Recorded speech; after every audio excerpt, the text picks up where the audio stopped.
বেহালা, কখনো বাসদ্রোণী, তো কখনো আবার সল্ট লেকে পথ দুর্ঘটনা হচ্ছে।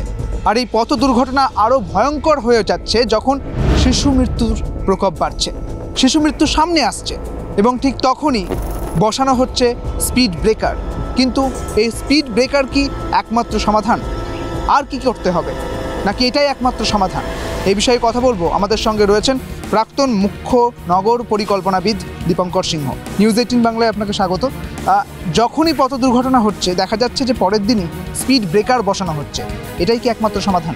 দেখুন, রাস্তা করা হয় চলাচলের জন্যে, গাড়ি যাবে, মানুষ যাবে, সেখানে দ্রুতগামী গাড়ি থাকবে, সেখানে স্লথগতির গাড়ি থাকবে। স্লথগতির গাড়ি সাধারণত আমরা ধরে রাখি সারা পৃথিবীতে যেভাবে ধরা হয়, যে বিভিন্ন বসতি অঞ্চলে তার যে কোনো, আমরা যেমন বলি পাড়ার ভেতরে গাড়ির গতি যেন সীমাবদ্ধ থাকে, এবং শহরের মধ্যেও বিভিন্ন এলাকায় তার গতি সীমাবদ্ধ থাকার জন্য আরও নানান ব্যবস্থা থাকে। রাস্তাগুলোতে, যেগুলোকে আমরা মেইন আর্টারিয়াল রোড বলি, যেখানে গাড়ি কিছুটা দ্রুত গতিতে যাওয়ার কথা বলি, সেই ব্যবস্থা থাকার কথা বলি, সেখানে স্পিড ব্রেকার রাখার কথা নয়, বরং স্পিড ব্রেকার রাখলে আরও নতুন নতুন বিপদের সম্ভাবনা তৈরি হয়। কারণ গাড়ি খুব দ্রুত গতিতে গিয়ে যদি একটা হঠাৎ করে কোনো স্পিড ব্রেকারের সম্মুখীন হয়, তাহলে তার যে গাড়িতে যেসব যাত্রী থাকে তাদের ভয়ঙ্কর আঘাত লাগতে পারে। এটা একটা বিষয়।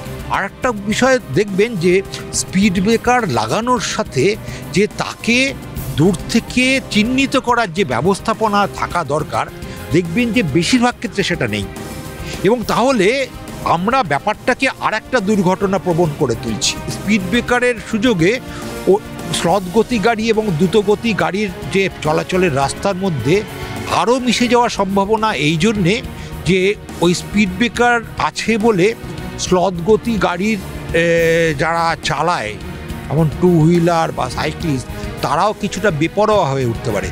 সুতরাং এটা কিন্তু ঈপ্সিত নয়, এবং এগুলো থেকেই বোঝা যায় যে স্পিড ব্রেকার যে কোনো জায়গায় যেন তেন প্রকারণ একটা মনে হলো, একটা মানে আপনি কটা অ্যাক্সিডেন্ট হয়েছে সেটা স্পিড ব্রেকার গুনে বলে দিলেন যে এই রাস্তায় এতগুলো অ্যাক্সিডেন্ট হয়েছে, সুতরাং এতগুলো স্পিড ব্রেকার আছে।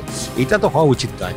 এর একটা বিজ্ঞান আছে, বিজ্ঞানটাকে প্রয়োগ করতে হবে। দীপঙ্করবাবু, এই যে যত সময় গিয়েছে পরিবহন ব্যবস্থা আরও দ্রুত হয়েছে। আমরা ট্রামের ক্ষেত্রে দেখেছি, ট্রামের পর আরও পরিবহন ব্যবস্থা দ্রুত হয়েছে। ঠিক সেক্ষেত্রে পরিকল্পনার কী কী অভাব থাকছে বলে মনে হয়? দেখুন, কলকাতা শহরে যে সামগ্রিক পরিকল্পনা শেষ রচিত হয়েছিল, সেটা 2006-এর 10ই জানুয়ারি অনুমোদিত হয়েছিল, এবং সেই অনুমোদন অনুযায়ী যেমন ট্রামের কথা, ট্রাম কিন্তু কলকাতা শহরে বয়স্ক মানুষ, শিশু, মহিলা এবং বিভিন্ন সাধারণ গরিব মানুষ, বিশেষ করে প্রান্তিক মানুষদের ক্ষেত্রে খুব পছন্দের যান ছিল, এবং তারা স্বল্প দূরত্ব অতিক্রম করার জন্য ট্রাম ব্যবহার করত, এবং ট্রামে ওঠানামা করা কিন্তু বাসের থেকে অনেক সহজ। এর যে সুযোগ নেওয়া যেত সেটা থেকে বঞ্চিত করা হলো। আপনি দেখবেন যে আমাদের যে লাস্ট যে গড়িয়া থেকে এয়ারপোর্ট মেট্রো হয়েছে, সেটা মূলত একটা নির্দিষ্ট দূরত্ব, তার যে আমার মূল যে শহরের রাস্তা EM বাইপাস, সেই বরাবর হয়েছে। মানে গড়িয়ার দিক থেকে যারা নিউ টাউনে যাবে তারা ওই রাস্তাতেই অন্য গাড়িতে যাবে।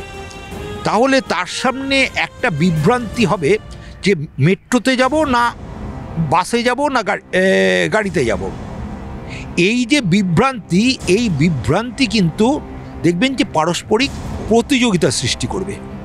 এই যে প্রতিযোগিতার কথা যখন আসছে, এই প্রতিযোগিতার কথাতেই একটা জিনিস যেটা জানা যাচ্ছে যে গতকালের যে দুর্ঘটনা, সল্টলেক সেক্টর 5-এ যে দুর্ঘটনা, সেখানে দুটি বাসের মধ্যে রেষারেষির যে দুর্ঘটনা ঘটে। এই ধরনের ঘটনা কেন ঘটছে? মানে এই রেষারেষি কেন করতে হচ্ছে এবং তার কোনো পরিকল্পনা নেই কেন? দেখুন, বাস কেন রেষারেষি করে? প্রথম কথা হচ্ছে যে আমাদের শহরের এটা পরিবহন ব্যবস্থার থেকে আরেকটু ব্রডার বিষয়, যে আমাদের শহরে এই মুহূর্তে যাত্রী যাত্রী সংখ্যা অনেক কমে গেছে। সেটা আমাদের যে যারা চাকরি করতে যায়, কাজ করতে যায়, সেই সংখ্যাটা আমাদের শহরে কমে গেছে এবং আমাদের শহরে বয়স্ক মানুষের সংখ্যা বেড়ে গেছে। এটা একটা বড় কারণ যে যাত্রী কমের জন্য তার একটা প্রতিযোগিতা হচ্ছে। দ্বিতীয় কারণ হচ্ছে যে তাদের আয়ের কোনো নির্দিষ্ট বিষয় নেই, কারণ বাসের যে আগে যে ভাড়া ইত্যাদির ব্যাপারে একটা নিয়ন্ত্রণ ছিল, এখন নিয়ন্ত্রণ উঠে গেছে। যে যেমন করে খুশি প্যাসেঞ্জার তোলো যে কোনোভাবে, তারা সেই করছে, অন্য বাসের সঙ্গে প্রতিযোগিতা চালাচ্ছে। এবং শহরের রাস্তায় যেহেতু লেন ডিভিশন নেই, একটা লেন থেকে আরেকটা লেনে যাওয়া যে মানে বিশৃঙ্খলা, সেটা শাস্তিযোগ্য অপরাধ, সেই বোধটা তৈরি হচ্ছে না। এটাতে একটার সঙ্গে আরেকটার রেষারেষি হবেই। এই রেষারেষির ফলে এই ঘটনা ঘটছে। ড্রাইভার কন্ডাক্টর ভাইরা তারা কিন্তু মরিয়া হয়ে এই প্রতিযোগিতায় নামছে। তারা মানুষ খুনের জন্য নামছে না, তাদের পেটের জন্য নামছে। অটোরিকশা মরিয়া হয়ে রাস্তা ব্লক করে দাঁড়াচ্ছে যে বাসে ওঠার আগে আমাকে দেখতে পাবে, আমার দিকে আসুন, এদিকে আসুন। সেক্ষেত্রে এর দায় কার? অবশ্যই সরকারকে নিতে হবে এর দায়, কারণ সরকার এই ব্যবস্থা, তার সামনে কি করে এটার থেকে মুক্তি পাওয়া যাবে তার যথেষ্ট সমাধান তার হাতের কাছে আছে। মুক্তি পাওয়া যাবে? Signalling system. আমাদের শহরে দুর্ভাগ্য, সিগন্যালিং সিস্টেমটা সিঙ্ক্রোনাইজড হয়, রাস্তায় বিভাজিকা নেই, দিক নির্ণয় করা নেই। এই সব মিলিয়ে মানুষের মধ্যে সেই শৃঙ্খলাটা আনতে পারছি না, এবং ঘনবসতিপূর্ণ অঞ্চলে এইটা খুব গুরুত্বপূর্ণ। এবং এইভাবে বিভিন্ন ধাপ আছে। তো বাসকেও একটা বিভিন্ন রাস্তাগুলোতে নির্দিষ্টভাবে সেটা, ড্রাইভারের কি কোনো রকম কোনো প্রশিক্ষণের দরকার রয়েছে কি? ড্রাইভারের প্রশিক্ষণ তো অত্যন্ত গুরুত্বপূর্ণ। শুধু একবার প্রশিক্ষণ নয়, প্রশিক্ষণের পরেও মাঝে মাঝে তাদের আবার প্রশিক্ষিত করার, নতুন করে প্রশিক্ষণ দেওয়ার প্রয়োজন আছে। দুর্ভাগ্য হচ্ছে যে আমরা আমাদের যারা এই সামগ্রিক ব্যবস্থার নির্দিষ্ট দেন, যারা এর জন্যে খরচ নির্দিষ্ট করেন এবং নীতি প্রণয়ন করেন, তারা কিন্তু এই বিষয়টাতে, পরিকল্পনাকে গুরুত্ব দেওয়াটাতে উদাসীনতা দেখাচ্ছেন। তারা যদি পরিকল্পনা বিষয়টাকে গুরুত্ব দিতেন, পরিকল্পনা রূপায়ণে গুরুত্ব দিতেন, কোথায় ফ্লাইওভার, শুধু ফ্লাইওভার করে হবে না, ফ্লাইওভার দিয়ে সমস্যার সমাধান হবে না, মাটিতে সমস্যার সমাধান করা যায়।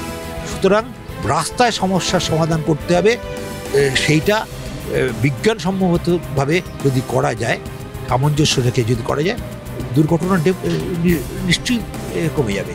অর্থাৎ শুধুমাত্র স্পিড ব্রেকার দিয়ে হবে না, এর ক্ষেত্রে নির্দিষ্ট পরিকল্পনা দরকার, এবং সেই নির্দিষ্ট পরিকল্পনাতেই কাজ করতে হবে। কাজেই ভাবা প্র্যাকটিস করুন। ক্যামেরায় সৌমেনের সঙ্গে সুদীপ্ত, নিউজ 18 বাংলা ডিজিটাল।